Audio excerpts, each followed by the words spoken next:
Sadly, the number of overdose deaths is up, and today, Waukesha County declaring fentanyl a community health crisis. Losing your sibling is something unlike any other type of loss, in my opinion, there from what I've experienced. Caden's older brother, Logan, died on Valentine's Day 2021 from fentanyl poisoning.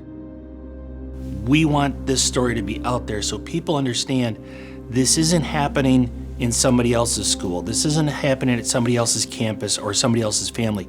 This is happening to all of us, and it's going to take all of us to solve that problem. This is an issue for every person in our community. It may not be you personally, but it could be a neighbor. It could be someone who you see at the grocery store. So it's not just about the individuals who have used or who have experienced substance use, but it's about the support network and really being able to have a support network in overcoming this. What's amazing is you start hearing the anecdotal stories. It's not adults that are taking the Narcan out of the boxes. It's kids whose parents are addicted. Things have shifted and it's a changing drug landscape, but right now fentanyl is very much our focus. Fentanyl is a drug which is 50 to 100 times stronger than heroin, and a very small dose can kill you. 2 milligrams, which is about 2 grains of sugar. The size of that is enough to kill a human.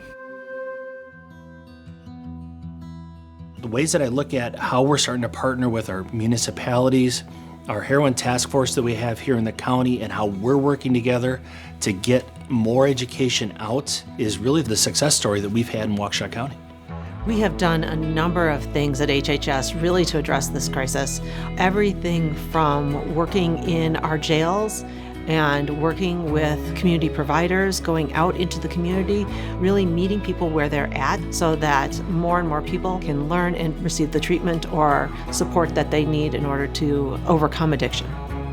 I would put Waukesha County up against any county in the nation in terms of the recovery supports available. The number of treatment options, the accessibility of those options, the harm reduction, the prevention, the recovery housing, medication-assisted treatment, and many, many different kinds of support groups. They're all here, as are programs for the families. I think a challenge from the start was people were really hesitant. They didn't understand what naloxone or Narcan was. And so starting with education, what is Narcan? How do you safely use Narcan? What are the myths and the facts about Narcan? The biggest thing people have is they hear of Narcan and they think it empowers addicts. They think it's another drug that can do something else. It's not. It truly is a medication. Our traditional Narcan training includes education about what opioids are, how to administer naloxone, signs and symptoms of an overdose, and how you can interact with that person during that time, what the save actually looks like. Waukesha County has distributed over 7,000 naloxone kits through its partner agencies. Through that, we know of at least 330 overdoses which have been successfully reversed. We have a website that people can go to look at what's going on in your specific communities, what trainings are being held there. It shows how many people have died of an overdose fatality in your specific community, how many rescues have been able to occur by the use of naloxone, the trainings that happen. And we make sure that that information is up to date on a quarterly basis so people can see how their community is impacted. The overdose kits that we have, the OAK kits that are out there, and trying to get them out in the communities, we're having people understand that they can get whatever it might be. If it's Narcan, they can get it. They don't have to ask questions. It's available, and they have it to save a life. They are metal boxes. They're mounted on the wall, usually co-located with AEDs or in an area that's accessible to the public, so bathrooms, breezeways, entrances. They have 3 Narcan boxes in there with 2 doses in each box. They also have fentanyl test strips, they have breathing masks, they have gloves to help people aid, because time is critical. We continue to work and reach out to our partners to see if there's other initiatives that we should be including. Some work with our law enforcement courts, our DA's office to really do some pretrial work with people to, again, access treatment in our community.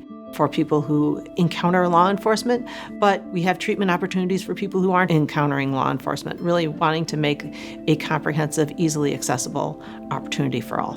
A certified peer support specialist is somebody that has lived experience with substance use and mental health challenges and is able to use that to help other people that are experiencing them as well. Connection is what keeps us together, and that's what builds trust and forming relationships. And so I'm able to build that with them because I have connections, knowing what they went through, how they're experiencing those things. And it really does make such a huge impact on them trusting the suggestions and the advice that I'm giving them. There is a gap in how we're responding to families who've lost a loved one to substance use. This position is an answer to filling that gap, putting forth different programs and initiatives in response to identifying that need. When I look at it though, the impact that I see in the families and talking with the families, and I met Lori Bedore back in 2015 at the first Overdose Awareness Day. It was August 31st of 2015. She had lost her son a year prior, and started talking about it, and started talking about the impact that it had on their family. And then you start talking to other families that have had that impact. This is my job. We have to, That's why I gotta keep sounding off as much as we can. That's why I go to the events. That's why I go talk to the families and work with people. This is an opportunity that we can make a difference one-on-one. And if I can lead the way with that, that's what I'm gonna continue to do.